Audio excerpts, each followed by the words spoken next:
الحمد لله الذي أنزل السكينة على قلوب المسلمين والمسلمات. أشهد أن لا إله إلا الله الملك الحق المبين، وأشهد أن محمدًا عبده ورسوله الصادق الوعد الأمين. اللهم صل وسلم على سيدنا ومولانا محمد المبعوث رحمة للعالمين، وعلى آله وصحبه والتابعين. لا حول ولا قوة إلا بالله العلي العظيم. أما بعد، فيا أيها الحاضرون، اتقوا الله حق تقاته ولا تموتن إلا وأنتم مسلمون. فقال الله تعالى: أعوذ بالله من الشيطان الرجيم.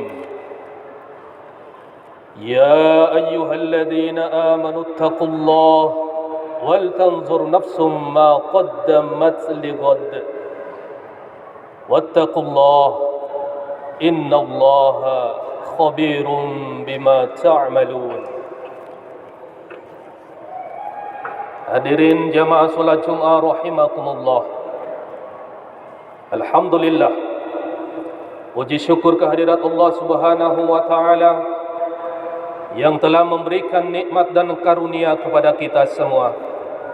Salawat dan salam kita sampaikan kepada junjungan kita Nabi Muhammad sallallahu alaihi wasallam beserta keluarganya, para sahabatnya, serta kaum muslimin dan muslimat hingga akhir zaman.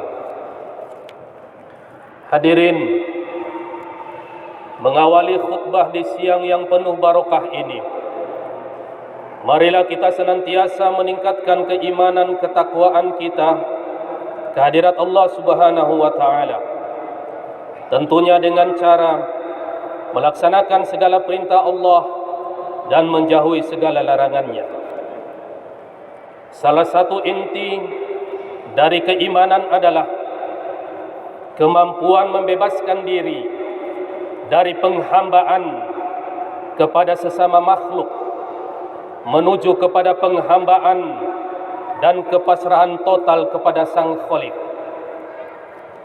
Spirit keimanan inilah yang mendorong setiap umat Islam untuk memerdekakan diri, merdeka dari segala belenggu perbudakan kepada sesama makhluk, menuju penghambaan hakiki hanya kepada Sang Ilahi Rabbi, Allah Subhanahu wa ta'ala. Di tengah kesadaran tauhid tersebut, guna mewujudkan kebangsaan yang bebas, kita menyatakan kemerdekaan, merdeka dari penjajahan dan dari perbudakan. Kemerdekaan yang kita peringati setiap bulan Agustus merupakan panggilan keimanan dan buah dari kesadaran ketuhanan. Karenanya, dalam pembukaan Undang-Undang Dasar 1945 disebutkan secara eksplisit, atas berkat rahmat Allah yang Maha Kuasa dan dengan didorongkan oleh keinginan luhur supaya berkehidupan kebangsaan yang bebas, maka rakyat Indonesia menyatakan dengan ini kemerdekaannya. Hadirin jamaah Jumat rahimakumullah. Bagi bangsa Indonesia, bulan Agustus adalah bulan kemerdekaan, dan kemerdekaan yang kita nikmati hari ini adalah sebuah anugerah dari rahmat Allah Subhanahu wa taala yang Maha Kuasa. serta panggilan tauhid di dalam dada kita.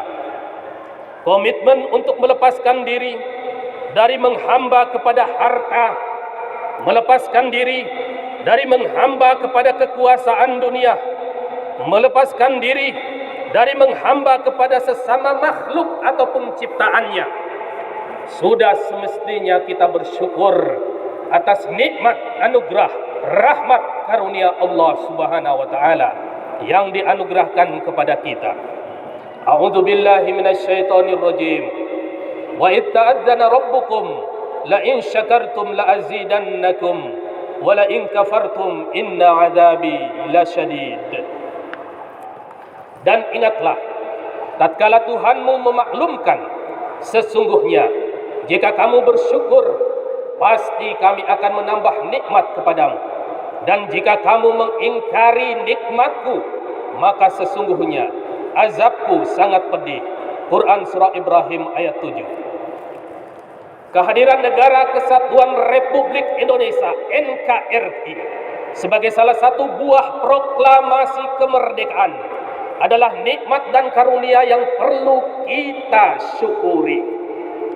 Rasa aman, hidup tentram yang kita alami hari ini hingga kita memungkinkan untuk menjalankan seluruh aktivitas keagamaan dengan baik adalah kondisi yang perlu dan patut kita syukuri. Cara pandang positif, cara pandang optimistik akan mengantarkan hati, mengantarkan pikiran kita untuk mudah bersyukur pada rahmat dan karunia Allah.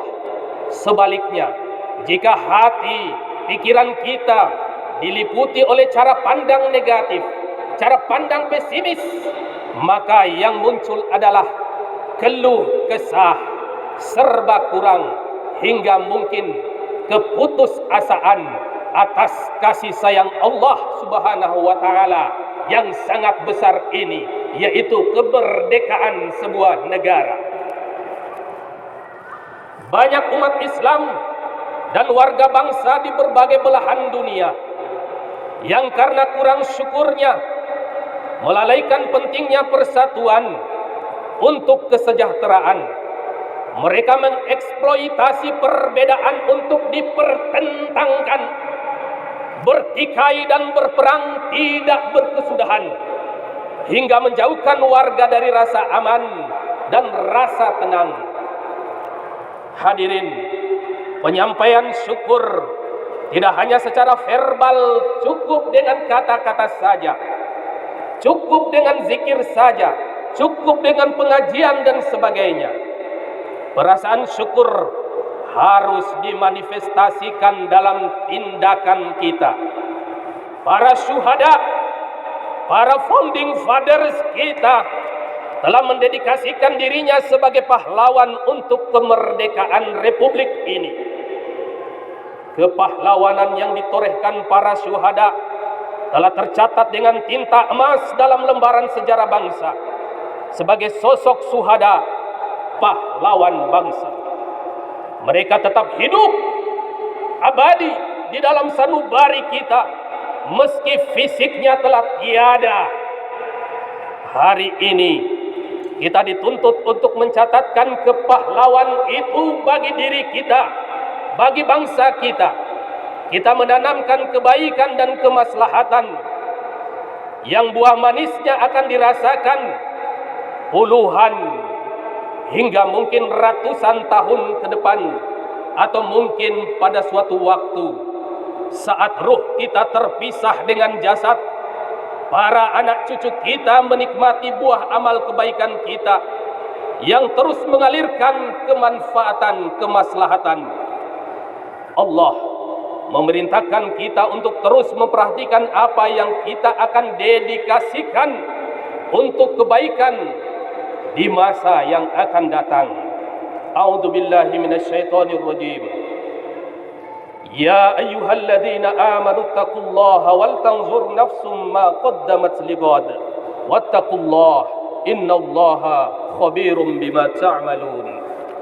Hai orang-orang yang beriman, bertakwalah kepada Allah dan hendaklah setiap diri memperhatikan apa yang diperbuatnya untuk hari esok, hari akhirat, dan bertakwalah kepada Allah.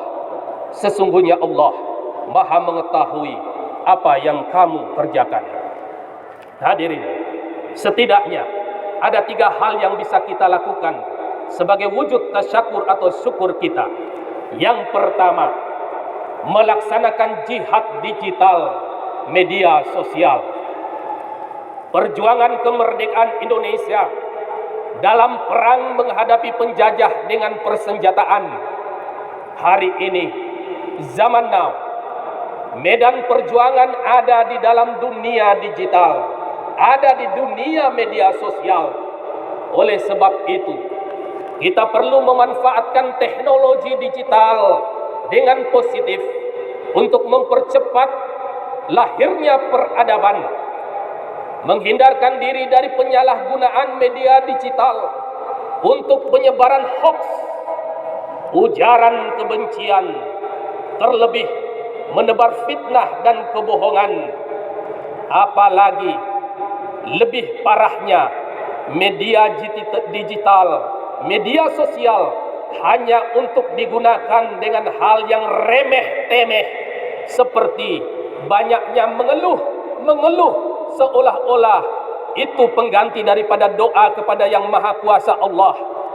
Media sosial digunakan sebagai wadah untuk menyindir, membuka aib, menelanjangi orang, dan model status yang mengarah kepada retaknya persatuan kesatuan, retaknya tali silaturahmi antara sesama. Oleh sebab itu, jika kita memperoleh suatu informasi yang sensitif, maka wajib untuk klarifikasi. Allah memerintahkan pentingnya tabayyun, klarifikasi, ketika memperoleh informasi, sebagaimana firman-Nya dalam surat Al-Hujurat ayat 6. A'udzubillahi minasyaitonir rajim. Ya ayyuhalladzina amanu in ja'akum fasikum binaba'in fatabayyanu an tusibu qauman bijahalatin fatusbihu ala ma fa'altum nadimin.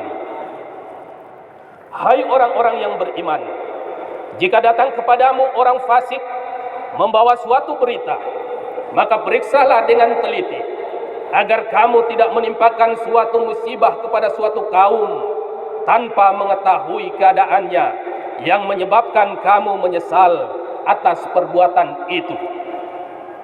Hadirin, setiap kita perlu menjadi pejuang media sosial, perlu menjadi mujahid digital untuk memastikan seluruh konten digital berisi hal yang baik dan bermanfaat. Setiap konten yang kita produksi atau yang kita sebar dari lentiknya jari jemari kita adalah konten yang mempersaudarakan, adalah konten yang mengikat tali silaturahmi, bukan yang memecah belah, yang mendatangkan manfaat, bukan mafsadat. Konten yang mengajak kebaikan, bukan mengejek dan menjelekan. Konten yang menjauhi prasangka, apalagi ghibah, fitnah dan dusta. Allah Subhanahu wa taala kembali mewanti-wanti kita dalam surat Al-Hujurat, a'udzubillahi minasyaitonir rajim.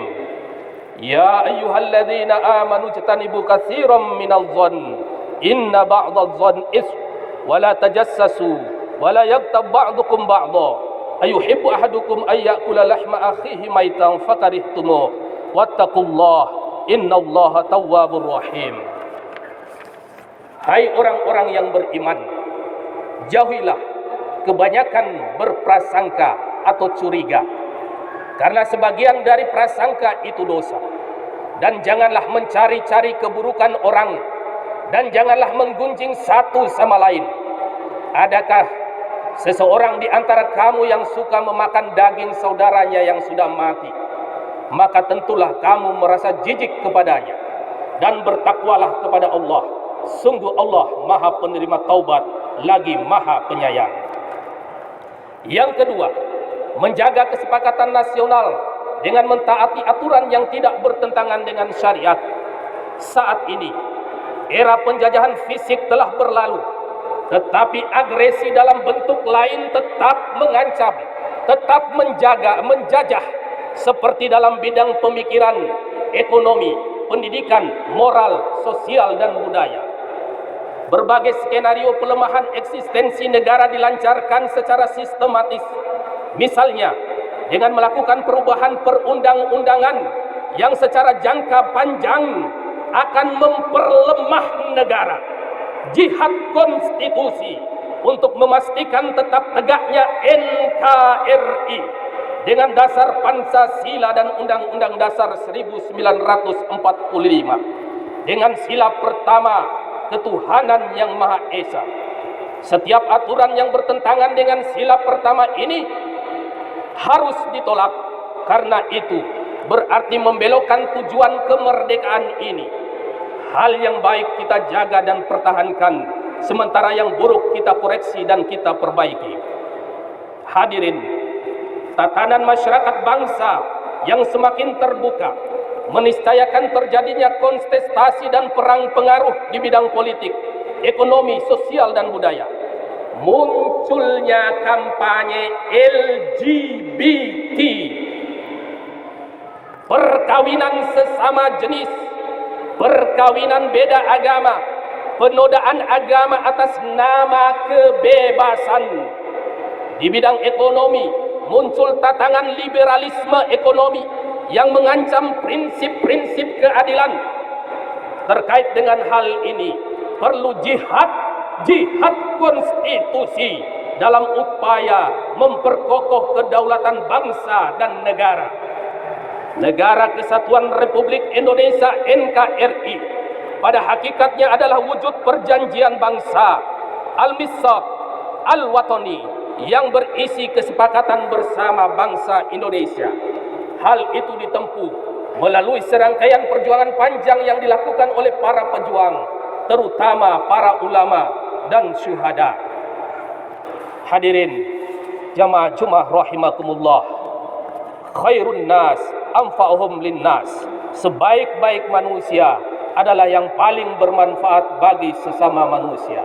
Oleh karena itu, syariat agama yang melarangkan hal-hal seperti LGBT, perkawinan bebas dan sesuai dengan undang-undang, maka hal itu sangat-sangat dilarang keras di bumi negara Kesatuan Republik Indonesia ini. Yang ketiga, komitmen untuk berpartisipasi dalam pembangunan dan terus melakukan perbaikan. Tidak lama lagi, bangsa kita akan menggelar hajat politik 5 tahunan, pemilihan umum untuk memilih presiden dan anggota DPR serta DPRD. Dalam rangka meneruskan perjuangan kemerdekaan, kita memiliki tugas dan tanggung jawab untuk berpartisipasi dan mewujudkan kondisi yang harmonis, tetap penuh persaudaraan.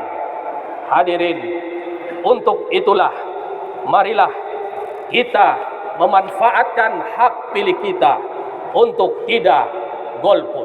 A'udzubillahi minasyaitonirrajim. Innallaha ya'murukum an tu'addul amanati ila ahliha wa idza hakamtum bainan nas an tahkumu bil 'adl. Innallaha ni'ma ya'idukum bih. Innallaha kana sami'an basira. Sesungguhnya Allah memerintahkan, menyuruh kamu menyampaikan amanat kepada yang berhak menerimanya, dan menyuruh kamu apabila menetapkan hukum di antara manusia supaya kamu menetapkan dengan adil. Sesungguhnya Allah memberi pengajaran yang sebaik-baiknya kepadamu. Sesungguhnya Allah Maha mendengar, Maha teliti. Barakallahu li wa lakum fil Qur'anil azim wa nafa'ni wa iyyakum bima fihi minal ayati wa dzikril hakim wa taqabbala minni wa minkum tilawatahu innahu samil alim wastaghfiruhu innahu wal ghafurur rahim. Alhamdulillah, alhamdulillah ala ihsani wa syukru lahu ala taufiqi wa imtinani wa asyhadu an la ilaha illallah wahdahu la syarika lah wa asyhadu anna sayyidana Muhammadan abduhu wa rasuluhu da'i ila ridwani. Allahumma salli ala sayyidina Muhammadin wa ala alihi wa ashabihi wa sallim tasliman katsira. Amma ba'd, fa ya ayyuhan nas ittaqullaha fima amaru وانتهوا عما نهى واعلموا أن الله أمركم بأمر بدأ في بنفسه وثنى بملائكة بقدسه فقال تعالى أعوذ بالله من الشيطان الرجيم إن الله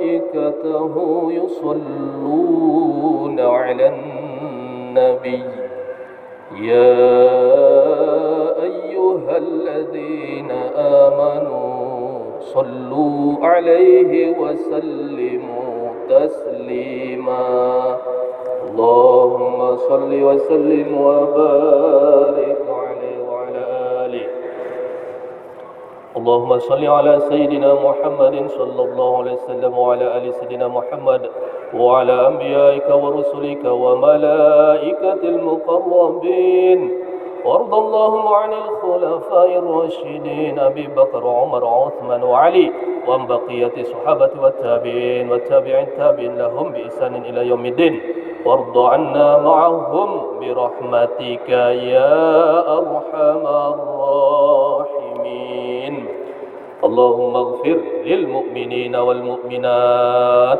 والمسلمين والمسلمات الأحياء منهم والأموات إنك سميع قريب مجيب دعوات ويا قاضي الحاجات اللهم أعز الإسلام والمسلمين وذل الشرك والمشركين وانصر عبادك الموحدين وانصر من نصر الدين واخذل من خذل المسلمين ودمر أعداء الدين وعلي كلماتك إلى يوم الدين اللهم ارفع عنا البلاء والوباء والزلازل والمحن وسوء الفتنة والمحن ما ظهر منها وما بطن عن بلدنا إندونيسيا ومن دينة هذه كوتا مباغ خاصة وسائر البلدان المسلمين عامة يا رب العالمين ربنا آتنا في الدنيا حسنة وفي الآخرة حسنة وقنا عذاب النار ربنا ظلمنا أنفسنا وإن لم تغفر لنا وترحمنا لنكونن من الخاسرين عباد الله إن الله يأمرنا بالعدل والإحسان وإيتاء ذي القربى وينهى عن الفحشاء والمنكر والبغي يعظكم لعلكم تذكرون واذكروا الله العظيم يذكركم واشكروا على نعمه يزدكم ولذكر الله أكبر والله يعلم ما تصنعون أقيموا الصلاة قمر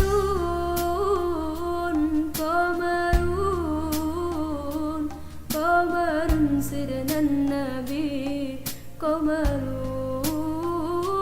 وجميل